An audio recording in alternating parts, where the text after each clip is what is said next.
virtue, vice, and the space between covers a number of virtues. I'm going to share some thoughts on humility. Back in New England, my brother Jordy's been a commercial fisherman for over 30 years. He developed his passion for boats as a kid, out fishing and pulling lobster traps with our late father. But it wasn't just seafaring skills Jordy inherited from Dad. It was the character of a man who'd raised 8 kids on a bricklayer's salary, who never forgot to say thank you, who instinctively put the other person first. When Jordy finally got his own boat, the Sea Witch, nobody understood the poetry and privilege of it better than my Yankee father. For years, whenever the crew came in from a run, my father would be waiting at the dock to welcome them. Around midnight several years ago, Jordy called to tell me an incredible story. He'd been fishing that night off the coast of Maine when the Sea Witch had been hit by a 20-foot rogue wave of such tremendous force that it blew out a wheelhouse window, ripped a 3-inch gap in the overhead of the superstructure, wiped out most of the electronics.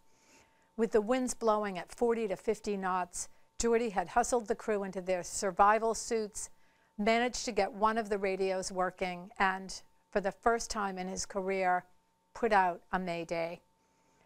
When the Coast Guard chopper arrived, it couldn't put a basket down to deck because seas and winds were too bad. So 75 miles out on a pitch-black, roiling sea, my little brother stayed behind, as one by one, the other 3 crew members jumped into the water. The first guy hadn't been able to make his way to the chopper, and after 30 hair-raising minutes had been taken in by a nearby Good Samaritan boat. The second guy had been in the water another 20 minutes, the third 15, before reaching the chopper and getting hauled 100 feet up on a 1/4-inch steel cable. Only then had Jordy taken one last long look around the wheelhouse of his beloved boat and jumped in the water himself. "The others went first?" I asked. "Well, yeah, that's the rule of the sea," he replied. "As the captain, I'm the last to leave the ship." Just thinking about the maritime code of honor raised the hairs on the back of my neck, but all Jordy's talk was about how courageous everyone else had been, the captain of the Good Samaritan boat, his fellow crew members, the swimmer who'd hoisted them up to the chopper.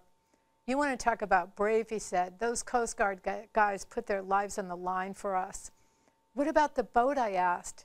"Oh man, the boat's gone. It'll be a miracle if she hasn't sunk by now."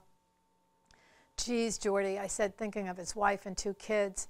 "It's your whole livelihood." "Yeah, but no boat is worth risking the lives of your men over," he replied. There's something about the rules of the sea that stir the human heart, perhaps because they require a kind of nerve, and for a captain who lives up to his calling, a kind of love that makes us all feel safer. Out at sea, the waves were still roiling, but my brother had gained his place alongside the mythological heroes of millennia of shipwreck stories. Daddy would have been proud, I told him that night, but what I really meant was, everybody is.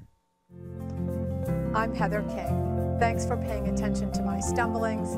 Be sure to buy my book and to learn about my new improved stumblings at heather-king.com.